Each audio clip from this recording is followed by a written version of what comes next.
Hello students, this is Prakash Naik, HOD of BCA Department, Anjuman Institute Management and Computer Application Patkar.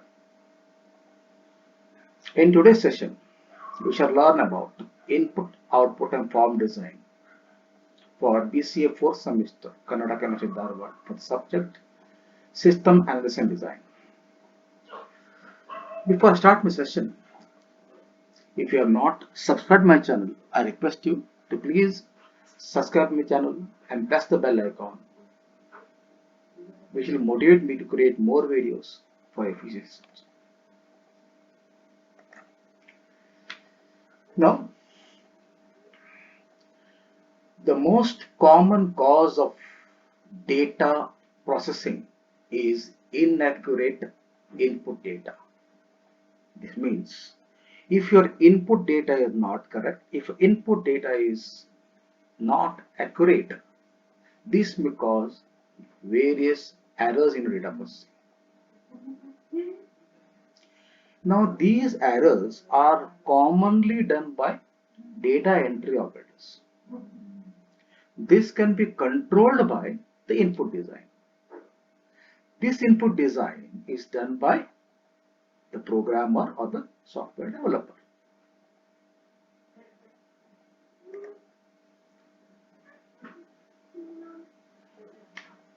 Input design is a process of converting the user originated input to the computer based output format. Input design is a process of converting the user originated input to a computer based format.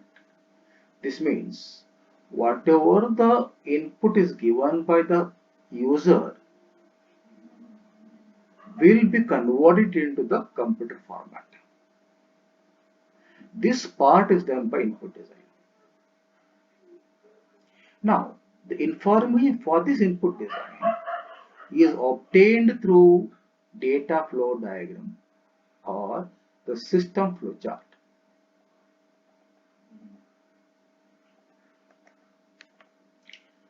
Now, let me come to what is input data. The data inputted during the processing of the program is an input data.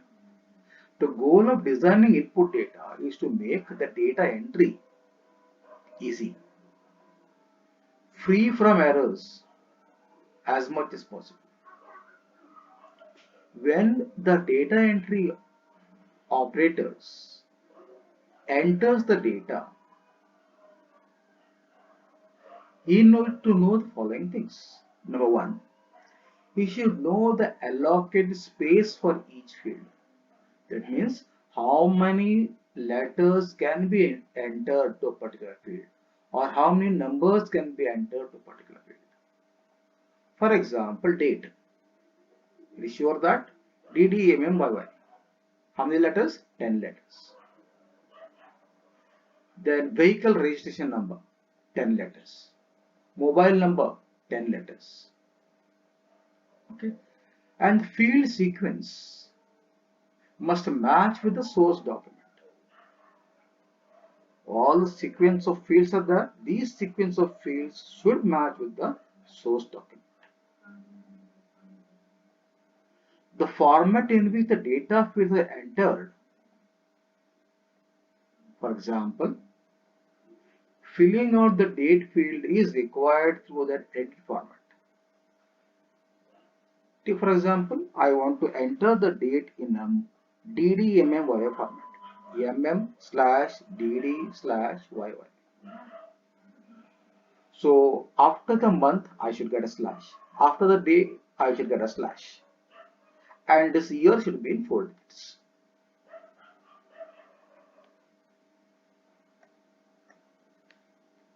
What is the source document? The source data is captured on the paper or the source document. Means what? The paper on the paper, whatever information is present is a source document. Take for example, a check.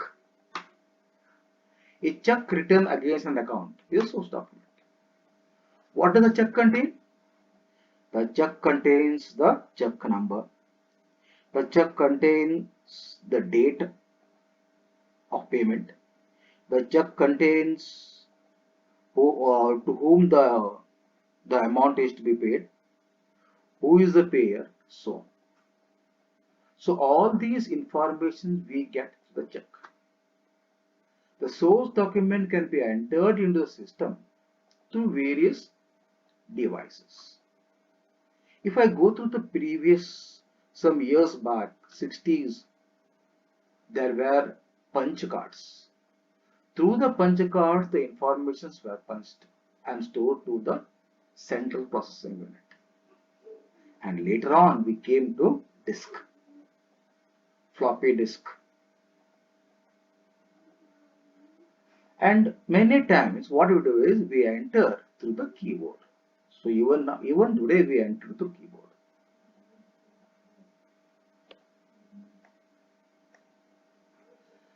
Now, some of the features of source document is the source document must be very clear and easy to understand. You should specify to the user what to write and where to write, what has to be written and where it has to be written.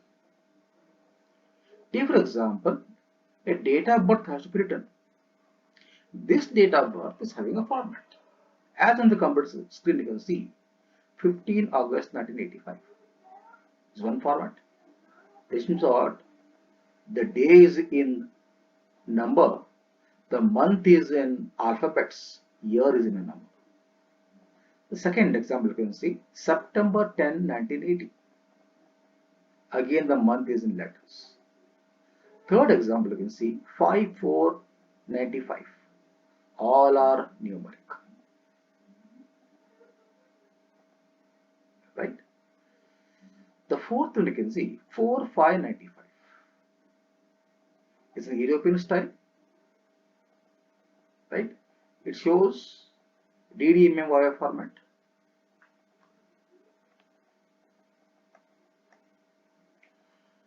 Coming to input media and devices. So what are the different input medias and devices used for this input output design? Source documents are input to the system in variety of ways. Right? So what we do is that the data is stored through into the CPU, right, which are called as source data. Now for doing all these source data operations or for inputting the source data, we use various medias and devices that we are going to discuss today. Number one, punch card,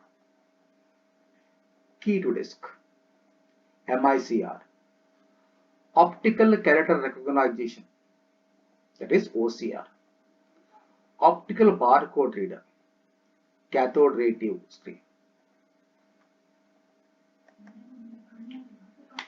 Punch card. This, to be frank, this punch card was used in the 60s before the floppy disk was invented. So how it has been done? The data was punched and it was stored into the punch card reader so that whatever data has been punched, only those data will be decoded and stored to the CPU. These punch cards were 80 or 90 columns wide. Data were arranged in sequential and logical order. How was the operation? Operation used key punch to copy the data from the source document on the cards. That means depending upon the alphabets, depending upon the numbers, and depending upon that particular data, those data were punched. This means that the source document and the card design must be considered simultaneously. So, depending upon the source document, the data on the card were punched.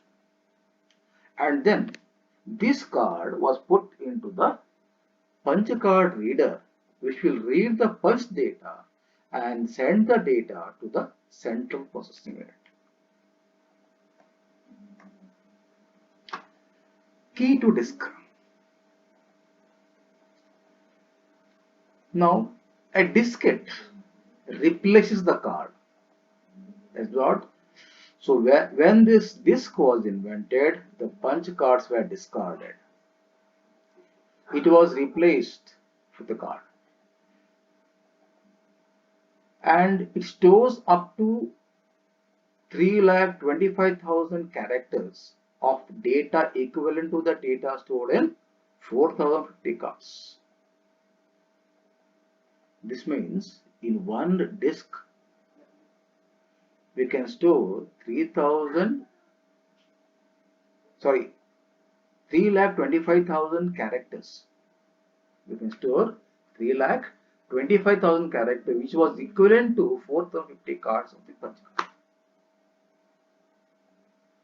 So like cards, data on the disk are stored in sequence and in batches.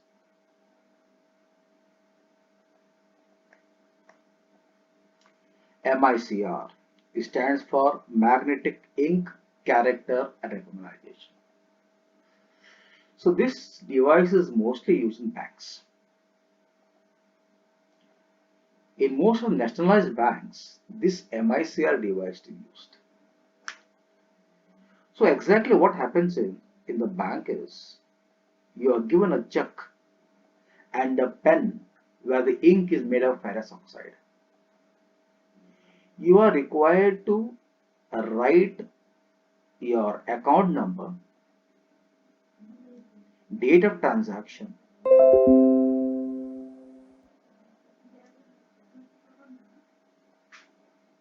date of transaction,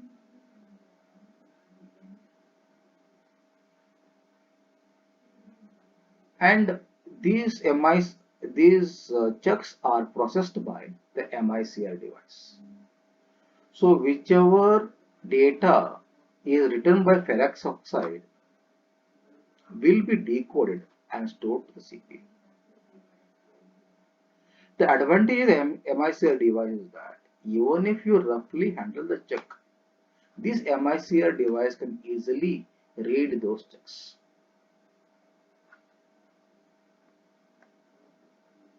So it is one form of input data. So we need not enter the data, we need not enter the account number, we need not enter the amount, we need not enter the check number. So everything will be decoded automatically.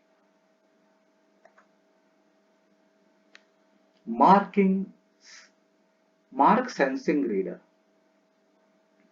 Now, this is used to detect pencil line in a predefined box on a paper forms. The form is designed with the boundaries for each pencil stroke that represents either yes, no, or single digit or a letter, providing all possible answers to each question. The mark sensing reader detects the marks and converts them into digital code. So what is that is? There are forms. On the forms, certain questions will be there. On these questions, we will shade with a pencil yes, no, or single digit or letter, which will be decoded by the computer. Optical character recognition or OCR.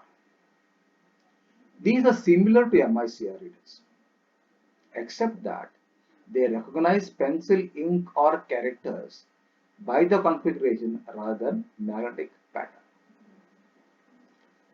Now, these OCRs are often used in remote locations as freestanding input preparation devices or direct input media to the system.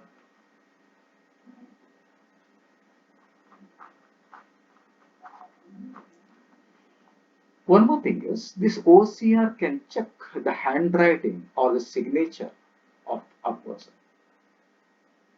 where the frauds in banks can be easily checked.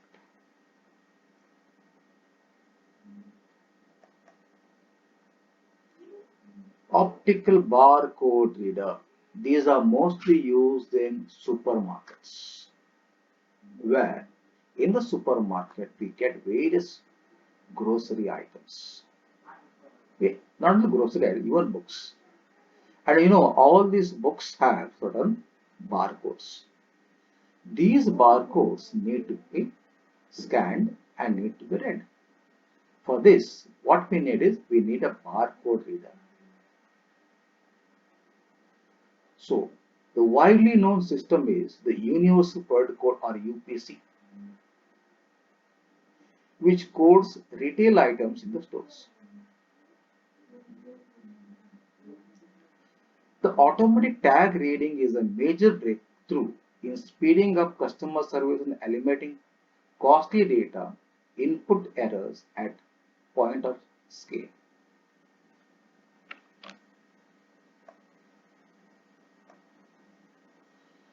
Cathode ray tube. This is a screen that is used for online data entry. You can see on the computer screen. The CRT screen display may be 20, 40 or 80 characters wide simultaneously on the television like screen. There can be 24 lines of data. That means 24 rows, 80 columns.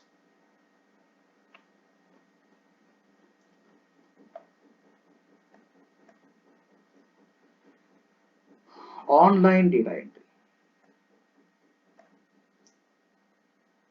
CRT screens are mostly used for online data entry.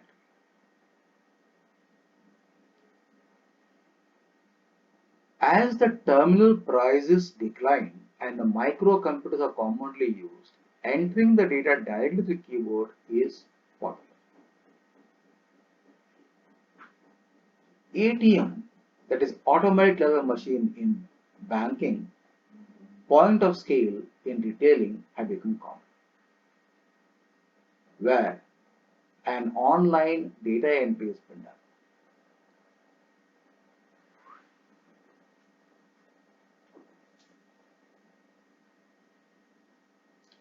We have seen in an ATM machine we get a small screen. Whenever we insert the card, certain information displays on the ATM machine is called as an online screen data or the online screen, the terminals. Online data entry makes use of the processor that accepts the commands and data from the operator through the keyboard. So this online screen has a small keyboard or a touch sensitive screen or a voice input. Through this, the information is entered, which can be seen on the screen.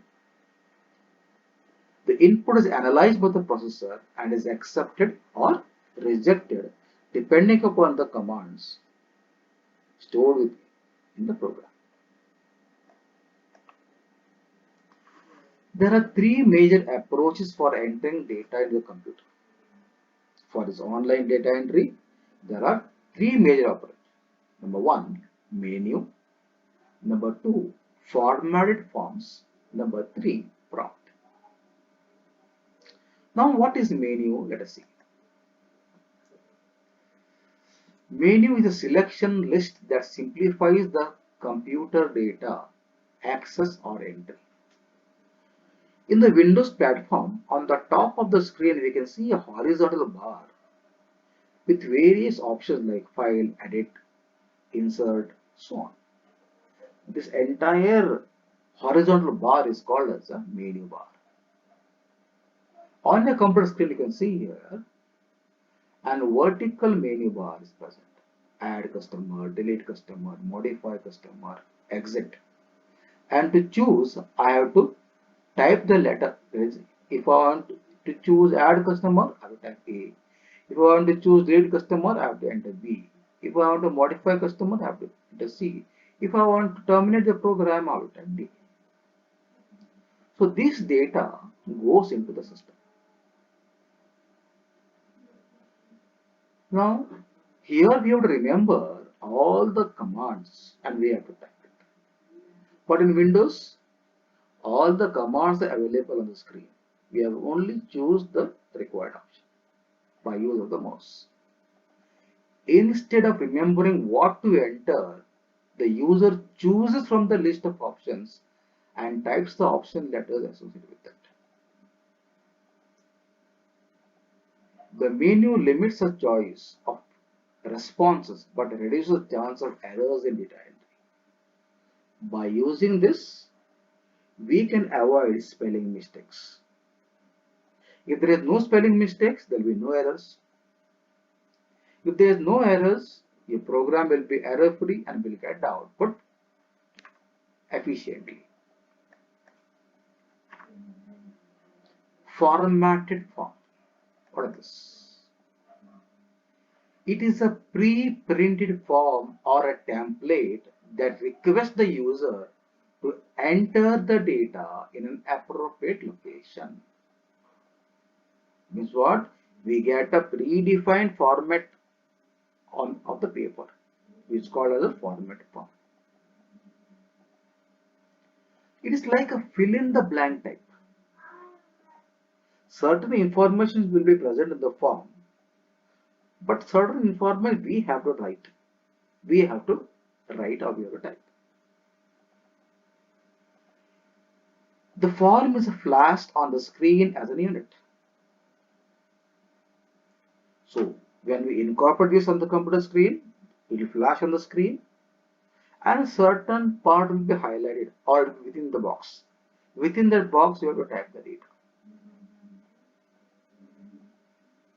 The cursor is positioned at the first blank. That is what at the first position the cursor is placed. We need to type. When the typing is over, press enter, will come to the next one. Again type the required things, press enter, will come to the next one, so on. All the data is entered, our task is over, submission will be done.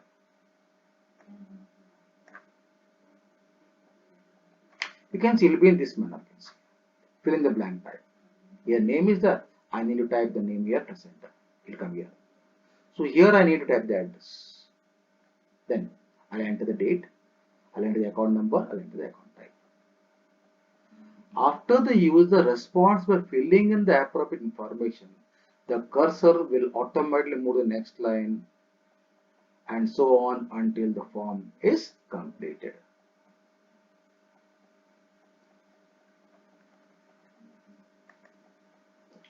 Now, output design.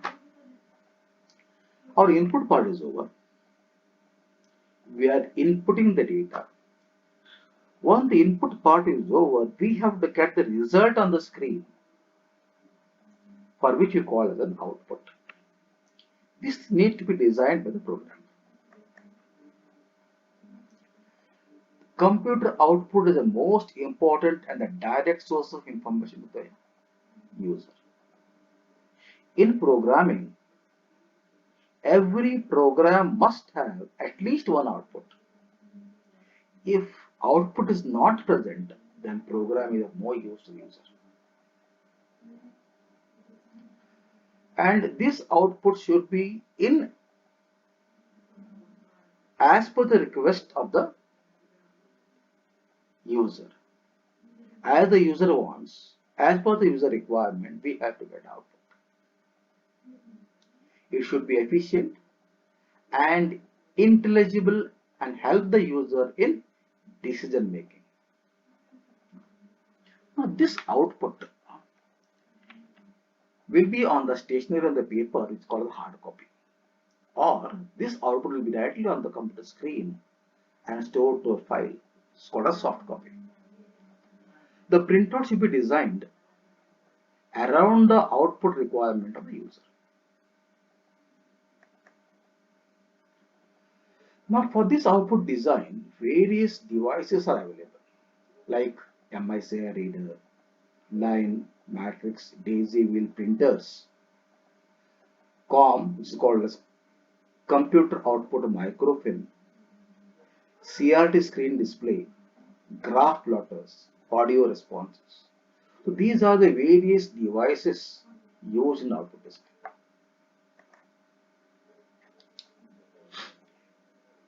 Now every printed output should have the following things.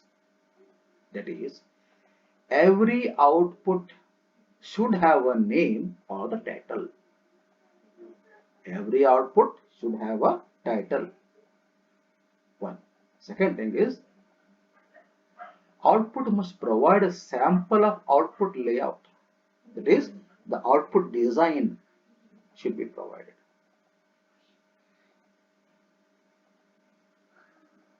Then, the output must state the content of each field, whether it has zeros, spaces, or characters.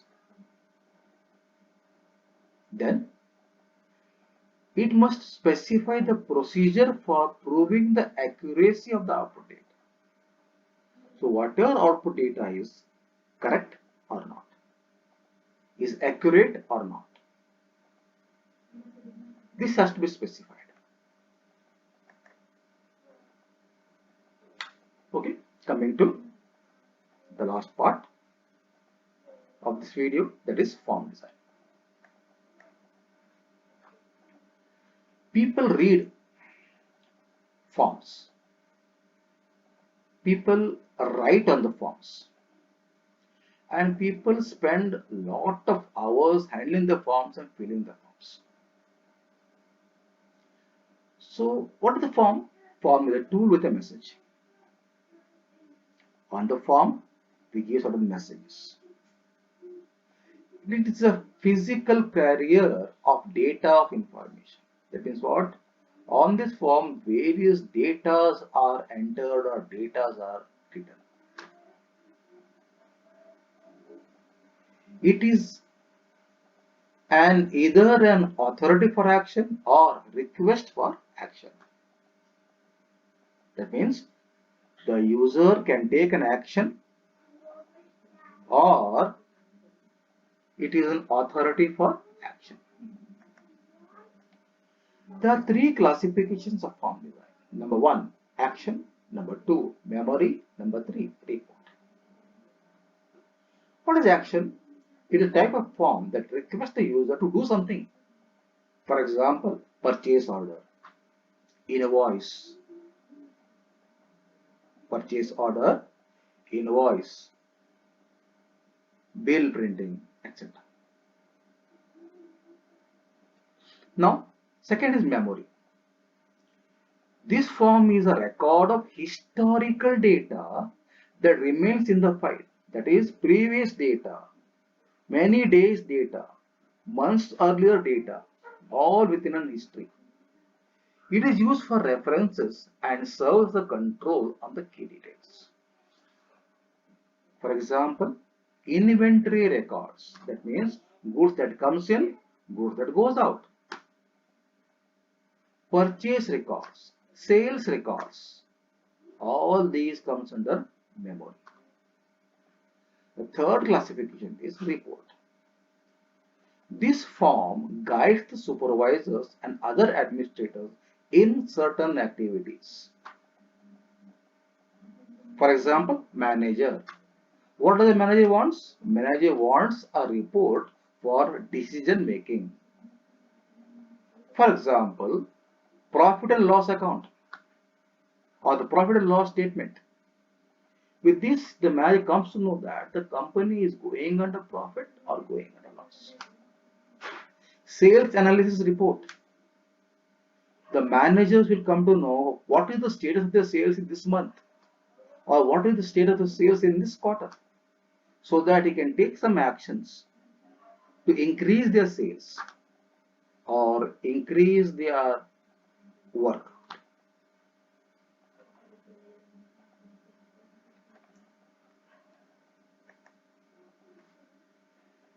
Now, requirements of form design.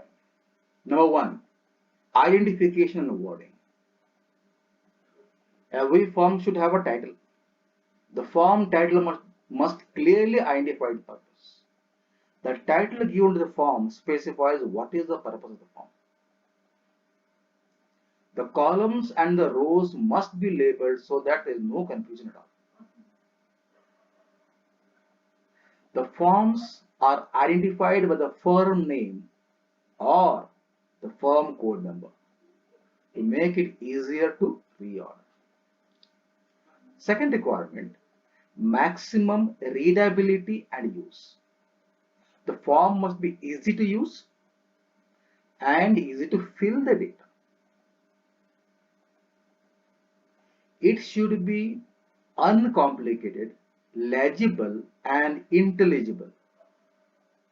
There should be ample of writing space provided for inserting the data. Third one, ease of data entry. This means what? It should be easy to make an entry.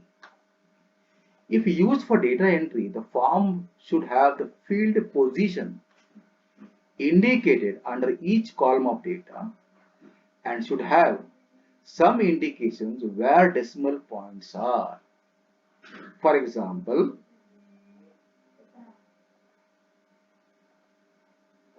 salary. In the salary, apart from the salary, sometimes paisa also comes dot 50, point 50.